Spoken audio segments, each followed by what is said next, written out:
તમે વજન ઘટાડવા માટે ડાયટ કરતા હશો, કસરત કરતા હશો, બીજી ઘણી બધી એક્ટિવિટી કરતા હશો. આ સિવાય આયુર્વેદમાં એક એક્ટિવિટી બતાવેલી છે. આ એક્ટિવિટી એટલે કે ઉદ્વર્તનની માહિતી આપેલી છે.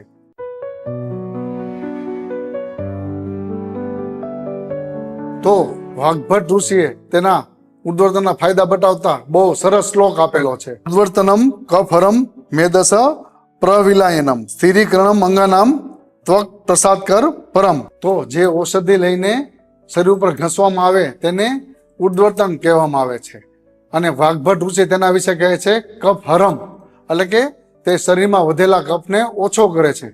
કફ એટલે તમને શરદી કફ ઉધરસનો થયેલો તે કફ નહીં, પરંતુ આ પૃથ્વી 5 મહાભૂતથી બનેલી છે. અગ્નિ, વાયુ, જળ, આકાશ અને પૃથ્વી એમ 5 મહાભૂતથી બનેલી છે. અને પૃથ્વી અને જળ મહાભૂતના કોમ્બિનેશનથી જે બને છે તેને કફ કહેવામાં આવે છે. એટલે કે તમારા બોડીમાં જે લિક્વિડ દ્રવ્યાંશ અને જે કઠણ વસ્તુ છે તેને કફ તરીકે ઓળખવામાં આવે છે. તે કફથી બનેલી છે. આખી દુનિયા 5 મહાભૂતથી બનેલી છે. એમાં 2 જ મહાભૂત ભારે છે, જળ અને પૃથ્વી. આકાશ, વાયુ અને અગ્નિ તે બિલકુલ હળવા છે. જ્યારે તમારું શરીર બહુ ભારે થઈ ગયું છે, વજન વધી ગયું છે, કોલેસ્ટ્રોલ વધી ગયું છે, પીસીઓડી થયું છે, ફેટી લીવર થયું છે, તમને હાઇપર કોલેસ્ટ્રોલ છે અને તમારું શરીર લટકવા માંડ્યું છે, તમને પરસેવો બહુ વધે છે, તમારા શરીરમાં જ્યારે કફ બહુ વધી ગયો છે તો તેની માટે પાવડર મસાજ એટલે કે ઉદ્વર્તન બેસ્ટ છે. તો ઉદ્વર્તન કફહરમ મેદસ પ્રવિલાયમ એટલે કે તમારા શરીરમાં ઘણી બધી જગ્યાએ, દાખલા તરીકે ડોકમાં ચરબી વધી ગઈ છે, બટક્સમાં વધી ગઈ છે, કમરમાં વધી ગઈ છે, જાંઘ વધી ગઈ છે, પેટ વધી ગયું છે, ચરબી લટકવા માંડી છે અને તમારે ચરબી ઓગાળીને કાઢવી છે તો તેની માટે ઉદ્વર્તન બેસ્ટ છે. તેના માટે કહેલું છે કે મેદસ પ્રવિલાયનમ એટલે કે ઉદ્વર્તનથી તે ઉદ્વર્તન કરવાથી તમારી ચરબીને ઓગાળીને શરીરની બહાર કાઢે છે. એટલે કે તમને વજન ઘટવામાં અને મેદ ઘટાડવામાં ખૂબ ઝડપથી ફાયદો થાય છે. સ્થિરીકરણમ અંગાનામ એટલે કે ઘણા લોકોને શરીરમાં કોઈ અંગ નબળું હોય છે. ઘણાને હાથ નબળો હોય છે, ખંભો નબળો હોય છે, પગ નબળો હોય છે. તો એવામાં તમે ઉદ્વર્તન પાવડર મસાજ કરો તો તે તમારા શરીરની સ્ટેબિલિટી લાવે છે અને તમારા શરીરને અને અંગોને પણ મજબૂત બનાવે છે. સ્થિરીકરણમ અંગાનામનો મતલબ જ એ થાય કે તમારા શરીરને એકદમ સ્થિર કરે છે, સુદૃઢ કરે છે. ત્વક પ્રસાદકરમ પરમ એટલે કે તમારે તમારી સ્કિનનો ગ્લો વધારવો છે, એનું કોમ્પ્લેક્શન વધારવું છે, સ્કિન ડલ થવા દેવાની નથી અને તમારે સ્કિનનો ગ્લો એકદમ સારો રાખવો છે, ત્વચા સારીને સુવાળી રાખવી છે, તો તેના માટે પણ ઉદ્વર્તન બેસ્ટ ટેકનિક છે. તેના વિશે ચરક ઋષિ શું કહે છે? દુર્ગંધ્યમ ગૌરમ તંદ્રા કંડુ મલમ આરોચકમ સ્વેદ બીભત્સતા હંતી શરીર પરિમાર્જનમ. ગૌરવ તંદ્રા એટલે કે તમને બહુ આળસ ચડે છે, શરીર ભારે લાગે છે, શરીર બહુ વજનવાળું થઈ ગયું છે, શરીરમાં બહુ પરસેવો થાય છે અને તેના કારણે દુર્ગંધ આવે છે અને ચામડીના વિકારો થઈને તમને ચામડીમાં ખંજવાળ આવે છે, તો તેના માટે ઉદ્વર્તન બેસ્ટ છે. પાવડર મસાજ તમને ખૂબ જ સારું રિઝલ્ટ આપશે. અને સુશ્રુત ઋષિએ પણ એ જ ફાયદા બતાવ્યા છે જે ચરક ઋષિએ અને વાઘભટ્ટ ઋષિએ ઉદ્વર્તનના બતાવેલા છે. તો આ બધા ફાયદા તમને ઉદ્વર્તન કરવાથી થાય છે. સૌથી પહેલા જોઈએ કે કઈ કઈ કન્ડિશનમાં, કઈ કઈ બીમારીમાં તમે ઉદ્વર્તન કરી શકો છો. તો સૌથી મેઇન ચિકિત્સા છે મોટાપા, સ્થૂળતા, વજન વધારવાની. એટલે કે તમારું વજન વધી ગયું છે, શરીરમાં ફેટ ખૂબ વધી ગયું છે અને તમે ઘણીવાર ચાલી શકતા નથી, સાંધાના દુખાવા છે, તમે વ્યાયામ કરી શકતા નથી અને તમારે એક જ જગ્યાએ બેઠે રહેવું પડે છે અથવા તમને લાંબા સમયની બીમારી છે અને તમે એક જ જગ્યાએ બેઠા રહો છો અને તમારું વજન વધ્યા કરે છે, તો એવામાં તમને ઉદ્વર્તન ખૂબ જ સારું રિઝલ્ટ આપશે. જે લોકોને કોલેસ્ટ્રોલ વધી ગયું છે, ટ્રાયગ્લિસરાઇડ વધી ગયું છે અને એ લોકો ખાતા પીતા નથી તો પણ વજન વધે છે, તો એવામાં તમને ઉદ્વર્તન ખૂબ સારું રિઝલ્ટ આપશે. આ સિવાય હાઇપોથાઇરોઇડિઝમમાં પણ તમારું વજન વધતું જાય છે, શરીર ફૂલતું જાય છે, તમે ખોરાક બહુ ઓછી માત્રામાં લ્યો છો અથવા નહિવત લ્યો છો તો પણ તમારું વજન વધતું જાય છે, તો એવા સમયમાં પણ ઉર્ધ્વતન તમને ખૂબ સારું રિઝલ્ટ આપશે. એ લોકોને સોરિયાસિસ, ડાયાબિટીસ, બીપી, કોલેસ્ટ્રોલ, આળસ ચડે છે, વધારે ઊંઘ આવે છે અને શુગર લેવલ વધારે આવે છે, તો આ બધી બીમારી કફ વધવાને કારણે થાય છે. અને ઉદ્વર્તન કરવાથી તમારો કફ ઘટે છે અને આ બધી બીમારીમાં ફાયદો થાય છે.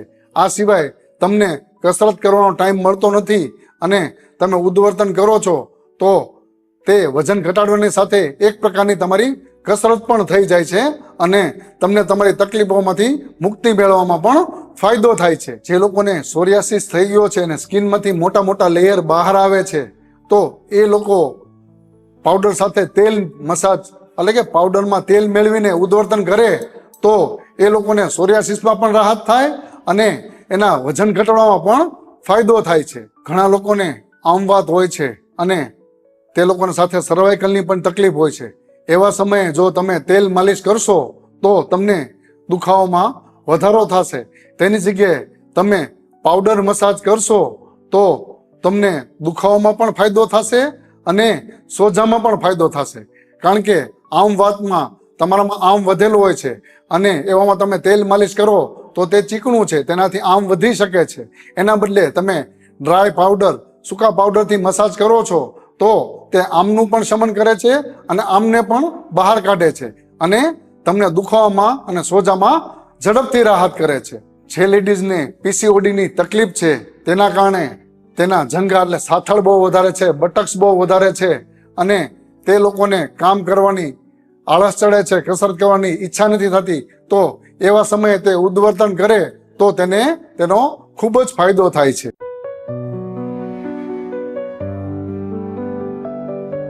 હવે જોઈએ કે કયા લોકોએ ઉદ્વર્તન કરવું જોઈએ નહીં. એવા લોકો કે જેને તાસીર ગરમ હોય અથવા જેના કોઠામાં બહુ ગરમી હોય એવા લોકોએ ઉદ્વર્તન કરવું જોઈએ નહીં.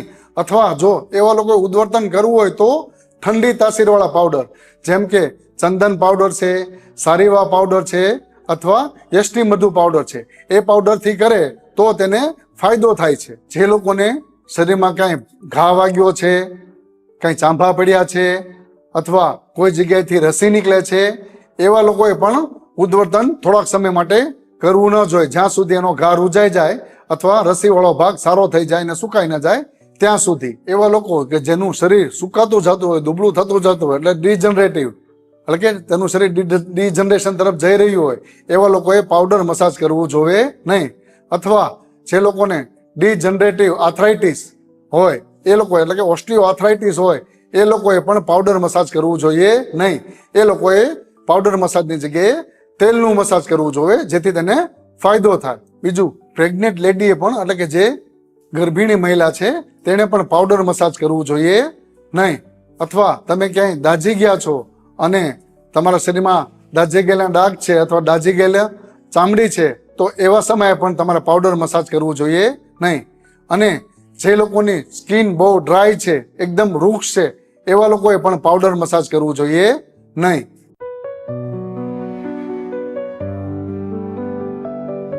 હવે આપણે જોઈએ કે પાવડર મસાજ કેવી રીતે કરી શકાય અને તેની ટેકનિક શું છે. તેની મેઇન 3 ટેકનિક છે. એક, ડ્રાય મસાજ, ડ્રાય ઉદ્વર્તન એટલે કે તમે કોરા પાવડરથી ઉદ્વર્તન કરો. બીજું છે સ્નિગ્ધ એટલે કે તમે પાવડરમાં તેલ મેળવીને તેનું ઉદ્વર્તન કરી શકો છો. અને ત્રીજું, તમે પાવડરમાં પાણી ઉમેરીને તેનાથી તમે ઘસીને ઉદ્વર્તન કરી શકો છો. તો આવી રીતે તમે 3 ટેકનિકથી ઉદ્વર્તન કરી શકો છો. હવે જોઈએ કે ઉદ્વર્તન કઈ રીતે કરી શકાય.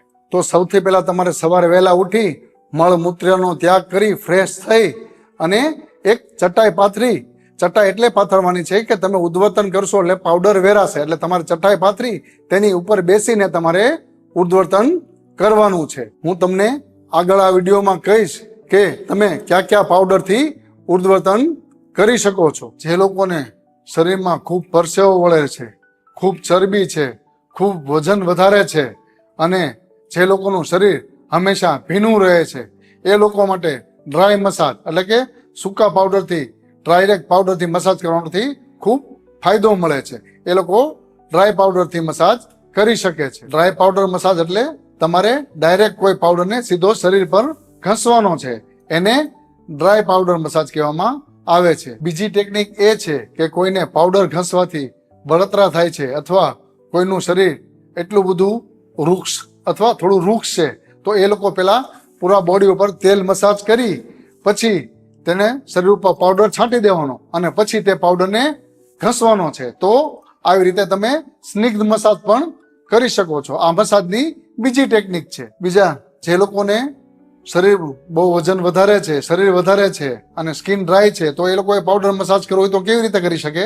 તો તે કોઈ પાવડરમાં તેલ મેળવી અને તેને ફૂલ બોડી પર ઘસે તો આવી ટેકનિકથી પણ તે પાવડર મસાજ કરી શકે. એક ટેકનિક એવી પણ છે કે તમે જે બહુ કારગત નથી, તમે પાવડરને પાણીમાં નાખી અને તેની પેસ્ટ બનાવીને તે પણ ઘસીને પણ તમે પાવડર મસાજ કરી શકો છો.